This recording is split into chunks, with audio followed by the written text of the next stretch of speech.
Log date 47.3.2, Galactic Standard Time. This is Commander Vrax of the Pragmatic Observation, Scientific Vessel Class C-774, Galactic Alliance Research Division. Commander Vrax's voice rasped into the ship's recording system as 4 of his 6 eyes blinked independently in a pattern denoting scientific puzzlement. His remaining 2 eyes remained fixed on the view screen displaying the blue-green planet below. We have located what appears to be yet another sentient species on the 3rd planet of this unremarkable yellow star system. Initial observations suggest they call themselves humans and their planet Earth. As per protocol, we have maintained stealth shielding and begun biological and sociological analysis. Dr. Lumi floated into the command center, her translucent tentacles gently pulsing with bioluminescent excitement as she propelled herself toward Vrax. Unlike the commander's exoskeletal form, Lumi was essentially a collection of neural tissue suspended in a self-contained fluid environment, the most respected xenobiologist in the Alliance precisely because her species lacked biological biases.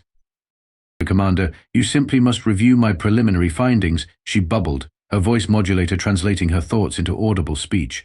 These humans are absolutely fascinating.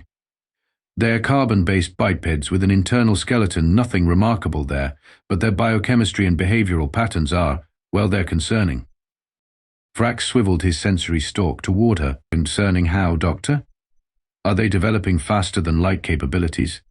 Weaponizing their star? The usual worrisome developments? No, nothing so mundane. Lumi's fluid rippled with dismissive patterns. It's their combat behaviors. They're broken.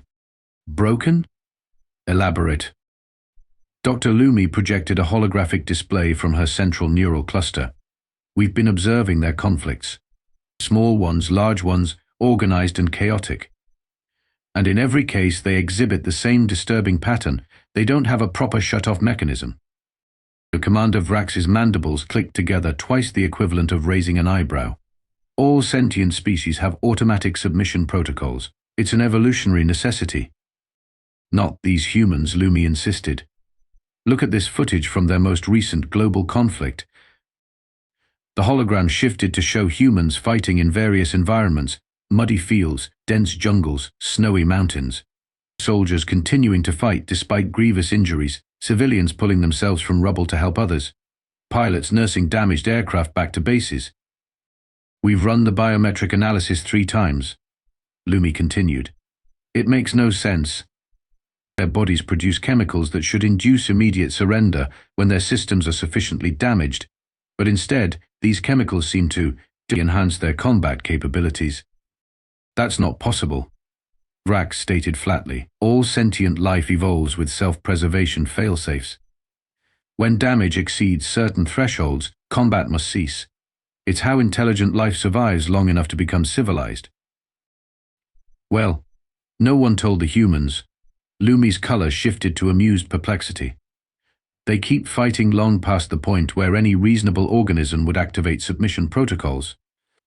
And here's the truly bizarre part. They seem capable of overriding automatic biological responses through sheer mental effort.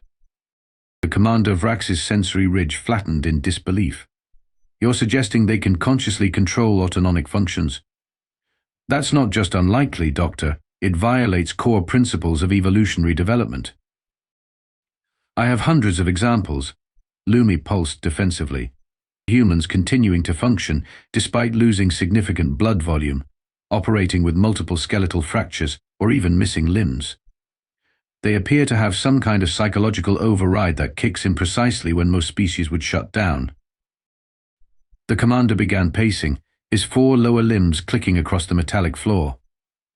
This could explain why their development has been so rapid, despite their physical limitations, if they don't disengage from challenges appropriately. Exactly, Lumi brightened literally, her tentacles glowing with academic excitement. They just keep trying things until they succeed, even when failure is causing them harm. It's as if they lack the most basic self-protective algorithms. Vrax's communicator chimed. Commander, came the voice of Science Officer Technid, we've intercepted military communications from the planet. They appear to be engaged in what they call training exercises, a mission to display Grunted. Grunted. The main view screen shifted to show human soldiers crawling through mud under barbed wire, climbing over walls, carrying heavy weights during long marches, and engaging in simulated combat that appeared to cause actual pain and injury. What in the name of the 7 galactic wonders are they doing? Vrax asked, his tone somewhere between horrified and fascinated. Lumi's tentacles waved in scientific glee. They're deliberately putting themselves through hardship to improve combat performance. They call it training.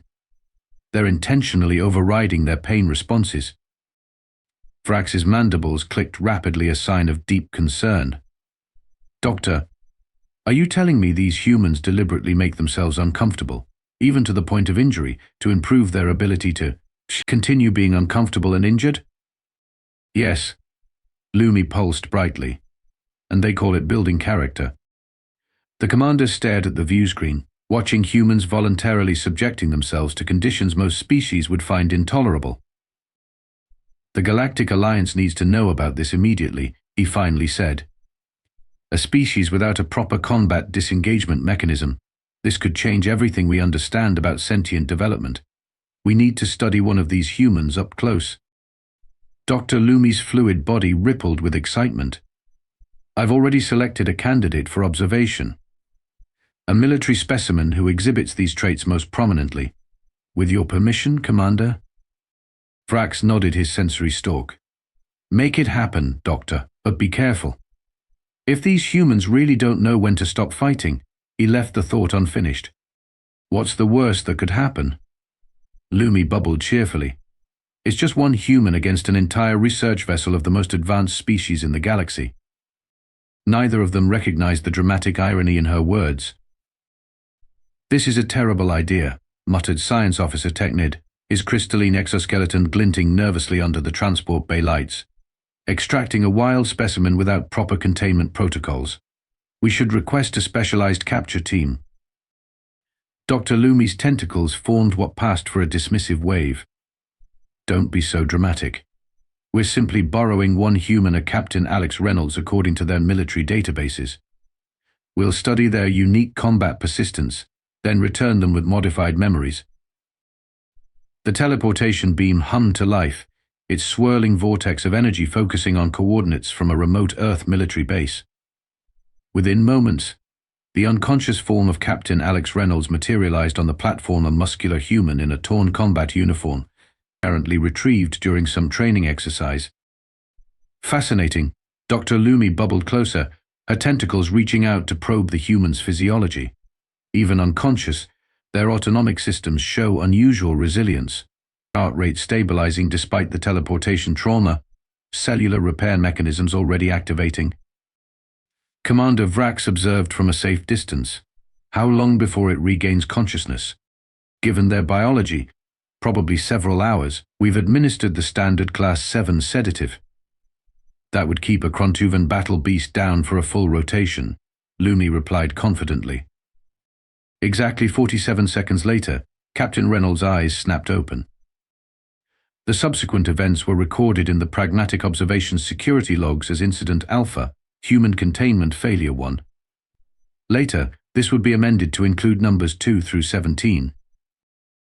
Captain Reynolds, a Special Forces operator with 12 years of combat experience, did what any well-trained human soldier would do upon waking up surrounded by aliens. He improvised violently. The sedative isn't working. Technid shrieked, backing away rapidly as the human rolled to a defensive position, grabbed a nearby medical instrument, and promptly repurposed it as a weapon. Fascinating. Dr. Lumi exclaimed, retreating behind a control panel as Reynolds disabled 2 security drones with alarming efficiency. The subject should be physiologically incapable of movement. A neurotransmitter suppression should be complete. Commander Vrax slammed a limb against the emergency containment button. Less fascinating, more containment, Doctor. Force fields shimmered to life around the transport bay, but not before Captain Reynolds had appropriated what appeared to be a sample collection device and was threatening to use it in ways its designers had definitely not intended. Attention, unknown hostile entities. Reynolds announced in a remarkably calm voice for someone who had just been teleported to an alien spacecraft. "I am Captain Alexander Reynolds, United States Army. You are currently committing an act of war against a sovereign Earth nation. I suggest you return me immediately and we can pretend this never happened." The aliens stared in collective disbelief. "It's negotiating?" Technid whispered. "After being teleported across space and surrounded by unknown species, where is its panic response?" "I can hear you," Reynolds noted dryly, "and I've been through SARE training." "A second. That either. This isn't even in my top 5 worst Tuesdays." Dr. Lumi was practically vibrating with scientific excitement. "Commander, the human stress hormones are through the charts, but instead of triggering submission behaviors, they're enhancing cognitive function and physical readiness. It's the opposite of what should be happening." "I can still hear you," Reynolds repeated, examining the force field cautiously with the improvised weapon, "and I don't appreciate being called it." Commander Vrax approached the containment field cautiously. "Human Reynolds, we apologize for the abrupt introduction. We are researchers from the Galactic Alliance, conducting peaceful observation of your species." "You have a funny definition of peaceful observation," Reynolds replied, testing different sections of the force field methodically. "Where I come from, kidnapping is generally considered hostile." "A temporary scientific borrowing," Dr. Lumi corrected, floating closer with instruments scanning rapidly. "We're particularly interested in your species' unique combat persistence algorithms, or rather, your lack thereof." Reynolds paused, looking genuinely confused for the first time. "My what now?" "Your off switch," Commander Vrax explained. "The biological mechanism that tells you to stop fighting when you've accumulated sufficient damage or when victory is impossible. All sentient species have one. Except, apparently, humans." Captain Reynolds stared at the alien commander for a long moment, then did something that disturbed the research team more than his violence had. He laughed. "Oh, you poor bastards," he said, shaking his head. "You really don't know what you've gotten yourselves into, do you?" The emergency conference room aboard the Pragmatic observation had never been so tense. Representatives from every research department crowded around the central holographic display, watching footage of Captain Reynolds' continued containment. "Update status," Commander Vrax demanded, all 6 eyes fixed on different monitoring screens. Science Officer Technid's crystalline form shimmered anxiously. "The human has attempted escape 14 times in the past 8 hours. It's sorry he has discovered 3 vulnerabilities in our containment systems that quality assurance missed during construction. He's fashioned weapons from 3 separate medical devices, a food dispenser, and somehow weaponized the waste reclamation unit in his holding cell." "And his physiological status?" Dr. Lumi inquired, tentacles swirling with intellectual excitement. "That's the most disturbing part," Technid responded. "Despite not sleeping, minimal food intake, and continuous physical exertion, his biological metrics remain optimal. When we introduced sleep gas into his chamber, he appeared to enter a state where half his brain remained alert while the other half rested." A collective murmur of disbelief rippled through the assembled researchers.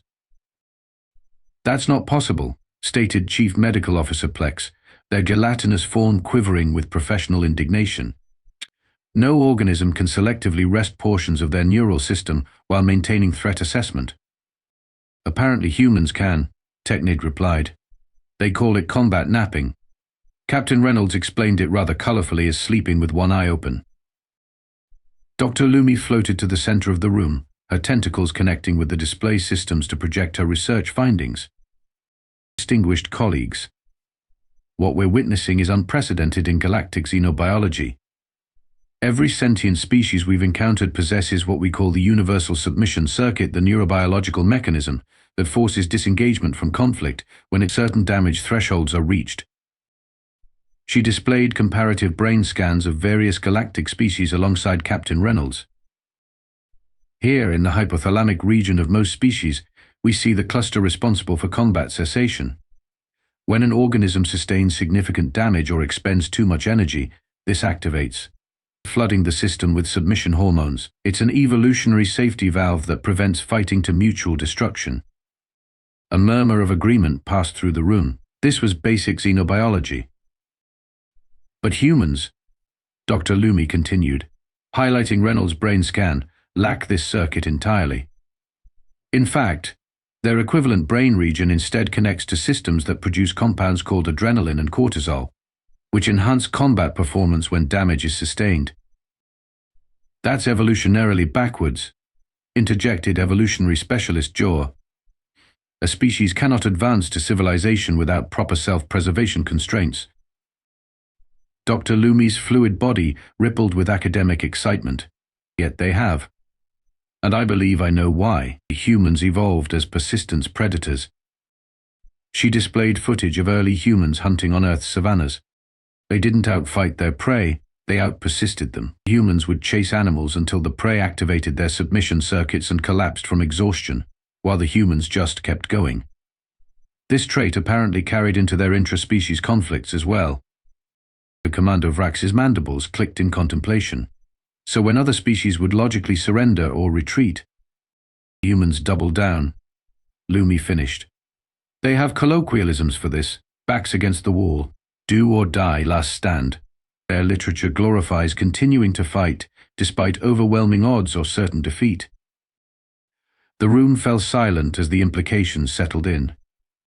Is this why their military training seems so excessive by our standards? Asked Technid. They're deliberately pushing past normal limitations. Precisely, Dr. Lumi confirmed. They intentionally subject themselves to extraordinary hardship to expand their already exceptional persistence thresholds. Their special forces training, which our guest has undergone, includes deliberate sleep deprivation, food restriction, environmental extremes, and simulated torture. Simulated torture? Vrax repeated incredulously. As training? They call it survival, evasion, resistance, and escape training, Lumi explained. Captain Reynolds mentioned it earlier. They practice resisting interrogation by practicing being interrogated. The commander's sensory ridge flattened in disbelief. This is beyond concerning. If humans ever militarize on a galactic scale. That's why proper understanding is crucial, Dr. Lumi interjected. I propose we bring in an expert, a human who studies humans. According to their networks, they call such specialists anthropologists. And with proper diplomatic approach, perhaps we can better understand this anomaly without further incidents. Commander Vrax considered this for a moment, then nodded his sensory stalk decisively. Make it happen. But this time, let's try asking first. Dr. Morgan Wells was having an ordinary Tuesday grading anthropology papers in her university office when the air in front of her desk shimmered like heat rising from asphalt. A moment later, a holographic projection of what appeared to be a six-eyed insectoid creature appeared. Dr. Morgan Wells, human anthropologist, the projection inquired politely. Morgan blinked, looked at her coffee mug suspiciously, then back at the alien hologram. Either I've had too much caffeine or not nearly enough. Who's asking? Wine. I am Commander Vrax of the Galactic Alliance research vessel Pragmatic Observation. We wish to extend a formal invitation for scientific consultation regarding human biological and cultural traits. With compensation, of course. Morgan's academic curiosity immediately overrode her shock. Are you saying you're actual extraterrestrials seeking an anthropologist? Not students pranking me with impressive holographic technology? I assure you this is genuine, Doctor. We currently have another human guest aboard, a Captain Reynolds, but we're finding cross-species communication challenging. Morgan raised an eyebrow. Let me guess, you borrowed a soldier without asking, and now you're dealing with consequences. The alien's mandibles clicked in what might have been embarrassment. Your assessment is uncomfortably accurate. Would you be willing to assist? We can transport you immediately and return you to this exact time-space coordinate when our consultation concludes. 20 minutes and one disconcerting teleportation later, Dr. Morgan Wells stood in the Pragmatic Observations conference room, trying not to look as awestruck as she felt while maintaining professional composure. So let me get this straight, she said, reviewing the briefing materials Dr. Lumi had provided. Your entire galactic community evolved with built-in biological off-switches for combat, And you're completely baffled by humans because we don't have one. Precisely. Dr. Lumi's tentacles waved enthusiastically. All sentient species develop submission circuits as they evolve towards civilization. It prevents species-threatening conflicts and allows for the development of complex societies. Morgan laughed, which clearly confused the assembled aliens. I hate to break it to you, but the absence of this off switch is probably why humans advanced so quickly. We're pathologically stubborn. Could you elaborate, Doctor? Commander Vrax requested, all 6 eyes focused intently on her. Humans don't know when to quit. It's literally our defining characteristic, Morgan explained. We climbed to the top of Earth's food chain not because we were the strongest or fastest, but because we were the most stubborn. We just keep trying different approaches until something works. She pulled up images on the holographic display to look at human exploration. We've climbed mountains because they're there. We've sailed into unknown oceans. We've walked to the poles of our planet through conditions that should have killed us. We've gone to space in what were essentially controlled explosions strapped to metal cans. The aliens exchanged concerned glances. But without biological surrender mechanisms, how do you resolve conflicts? Asked Science Officer Technid. How do you prevent mutual destruction when neither side will disengage? Morgan sighed. That's the tricky part. We invented cultural and social constructs to substitute for biological ones. We call them rules of engagement, treaties, Geneva Conventions. But they're learned behaviors, not instinctive ones. And when these cultural constraints fail, the Commander Vrax inquired ominously. Then we get the darkest chapters of human history, Morgan admitted. But we learn from them, adapt, and try to build better systems. It's imperfect, but it's how we progress. The doors to the conference room slid open, and Captain Reynolds walked in, now dressed in clean clothes provided by the ship but still carrying himself with military alertness. 2 nervous security drones hovered nearby. I see you finally got smart and called in an expert. Reynolds nodded to Morgan. Dr. Wells. Your reputation precedes you. Captain, she acknowledged. I understand you've been giving our hosts a practical demonstration of human persistence. Reynolds shrugged. Just doing what comes naturally. Though I think I scared them when they tried to run that pain threshold test. Dr. Lumi's tentacles curled defensively. The captain's endurance exceeded our equipment's maximum settings. And then he asked if we were warming up or getting serious. Morgan couldn't help but laugh. That's another thing you should understand about humans, she told the aliens. We've turned suffering into a competition sport. The observation deck of the Pragmatic observation provided a panoramic view of the Galactic Alliance diplomatic station, where representatives from 17 species had gathered for what was supposed to be a routine cultural exchange. Commander Vrax, Dr. Lumi, Dr. Wells, and Captain Reynolds watched as the human delegation far below entered the central arena for what had been described as friendly athletic competitions to foster cross-species understanding. I have a very bad feeling about this, Commander Vrax muttered, his sensory ridge flattening with concern. Relax, Dr. Wells said, sipping the surprisingly delicious alien beverage that tasted something like mango crossed with mint. Our diplomatic corps was extensively briefed on interspecies protocol. What could possibly go wrong? Captain Reynolds snorted. Famous last words, Doctor. Dr. Lumi's tentacles curled with scientific curiosity. The Tervellians requested this competition specifically. They're a proud warrior culture with natural exoskeletons, the closest thing our galaxy has to your human athletes. Below, 6 human representatives in athletic wear stood facing 6 tall, carapaced beings with 4 arms and iridescent exoskeletons. A Galactic Alliance official was explaining the rules of what appeared to be a simple relay race involving obstacle courses. The Tervellians are using this as subtle dominance display, Commander Vrax explained.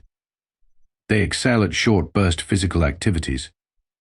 They'll establish early dominance, then expect the humans to recognize the futility of continuing and activate their submission circuits. Reynolds and Wells exchanged knowing glances. Has anyone explained to the Tervellians that humans don't have submission circuits? Reynolds asked casually. A moment of horrified silence fell over the observation deck. "Oh no," Dr. Lumi bubbled anxiously. "We assumed all diplomatic briefings included this critical information." The starting signal sounded. The Tavelians exploded into action with shocking speed, their multiple limbs propelling them through the first obstacles with graceful efficiency. The humans, by comparison, seemed awkwardly slow, immediately falling behind. See, now the humans will recognize their biological inferiority and honorably withdraw, one of the junior science officers commented confidently. Morgan Wells nearly choked on her drink.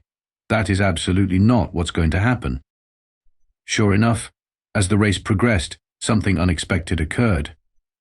While the Tavelians maintained their lead, they began slowing down, their movements becoming less fluid. The humans, meanwhile, maintained their steady pace, breathing heavily, but showing no signs of stopping. By the third leg of the relay, confusion was evident among the Tavelian team. Their lead had narrowed significantly, and their body language displayed clear signals of distress. One competitor actually stopped, assuming the humans would recognize this as the cultural signal to acknowledge defeat. The humans just ran past them. "What are they doing?" gasped Science Officer Technid. "The Tavelians have clearly displayed submission posturing. Why aren't the humans responding appropriately?" "Because humans don't recognize submission posturing," Dr. Wells explained. "We just see competitors taking a break, which means we keep going." As the final leg began, the Tavelian team was in visible distress. Their exoskeletons were flushed with cooling fluids, limbs trembling with exhaustion. They'd never had to maintain effort for this duration, no sentient species did, because their biology would trigger submission responses long before reaching physical limits. The humans, red-faced and sweating profusely, looked uncomfortable but determined as they closed the gap and ultimately passed the struggling Tavelians.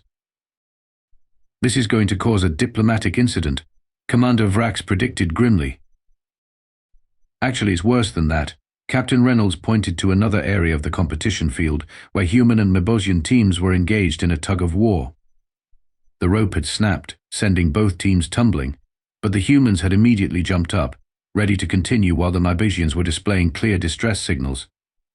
Across the field, similar scenarios were unfolding, humans pushing through fatigue barriers that other species' biology simply wouldn't allow them to cross. "You need to stop this," Commander Vrax urged Dr. Wells. "The other species don't understand what's happening. They think the humans are deliberately humiliating them by refusing to acknowledge submission signals." Morgan activated her communicator. "Too late, and trust me, this is nothing. Wait until they see humans in actual combat." 3 days after what galactic historians would later delicately term the persistence incident, an emergency session of the Galactic Alliance Security Council convened aboard the diplomatic station. Representatives from 27 species attended, either in person or via holographic projection, all there to discuss one agenda item: humans. Commander Vrax stood before the assembled dignitaries, Dr. Lumi floating anxiously at his side. Behind them, Dr. Wells and Captain Reynolds sat as the official human representatives, both struggling to maintain appropriately serious expressions. "Distinguished representatives," Commander Vrax began, his voice amplified throughout the chamber. "Our research vessel Pragmatic Observation has completed its preliminary assessment of human physiology and psychology as it relates to galactic security protocols. Dr. Lumi will present our findings. The xenobiologist tentacles connected to the central display system, projecting comparative biological data. Esteemed colleagues," she began, "humans represent a unique classification of sentient life that we have termed combat persistent organisms, or CPOs. Unlike every other known spacefaring species, humans lack the universal submission circuit that prevents biological organisms from fighting beyond reasonable recovery thresholds." Murmurs rippled through the assembly. The Tavelian representative's exoskeleton flushed deep purple, their species' expression of indignation. "Are you suggesting," the Tavelian ambassador clicked, "that humans deliberately ignored our submission signals during the athletic exchange? That they intentionally humiliated our representatives?" Dr. Wells stood up. "With respect, Ambassador, we can't ignore what we can't perceive. Humans have no biological conception of submission signaling. What you interpret as deliberate disrespect is simply the absence of shared biological programming. Precisely, Dr. Lumi continued. Humans instead rely on verbal and explicit visual cues, what they call tapping out or surrendering. They have no instinctive recognition of the subtle biochemical and postural cues that the rest of us evolve with. The Mebosian delegate's eye stalks quivered with concern. This makes humans potentially catastrophic in conflict scenarios, if they cannot recognize when an opponent has biologically yielded. Which is why we propose new diplomatic protocols for human interaction, Commander Vrax interjected smoothly. All species engaging with humans must be briefed on explicit surrender communications. Subtle biological signals will not be recognized. Captain Reynolds cleared his throat. If I may add something. At Vrax's nod, he continued, "You're all missing an important point here. Yes, humans don't have your built-in off switches, but that doesn't make us mindless berserkers. We've developed cultural and ethical restraints precisely because we lack biological ones." Captain Reynolds is correct, Dr. Wells added. Humans have extensive rules of engagement, laws of war and ethical frameworks precisely because we need conscious restraints. Our Geneva Conventions, humanitarian laws, and military codes all exist because we recognized our own persistence could lead to mutual destruction. Furthermore, Reynolds continued, this trait isn't just about combat. It's why humans explore dangerous environments, pursue scientific questions for generations, and keep trying when logic says to stop. We call it determination, grit, perseverance, and it's central to our identity. A thoughtful silence fell over the chamber. The Alliance formally classifies humans as combat-persistent organisms, Commander Vrax announced finally. All diplomatic and military interactions will require specialized protocols, including explicit communication of surrender or disengagement intentions. Additionally, I recommend humans be approached with diplomatic courtesy. As the Council concluded, Dr. Wells and Captain Reynolds prepared for their return to Earth, neither fully grasping how their species classification had just fundamentally altered humanity's standing in the galactic community. Do you think they'll tell the rest of humanity about all this? Reynolds asked as they waited in the teleportation chamber. Dr. Wells smiled. Eventually. But I suspect they'll watch us from a respectful distance for a while. We apparently make them rather nervous. Good, Reynolds grinned. A little healthy respect never hurt interspecies relations. The Commander Vrax approached them one final time. We'll be monitoring your planet's progress, of course. Standard procedure. Of course, Dr. Wells nodded. Any parting thoughts about humanity, Commander? All 6 of Vrax's eyes blinked in sequence before he replied. Just one. I'm extremely grateful humans are mostly peaceful. The galaxy isn't ready for what would happen if you weren't. As the teleportation beam engaged, Captain Reynolds couldn't resist one final comment. Don't worry, Commander. We only fight like we don't have an off switch when something matters. The trick is making sure you're never that something. In the Galactic Alliance databases, a new entry appeared under threat assessments, humans, classification, combat-persistent organisms. Approach with caution and clear communication protocols.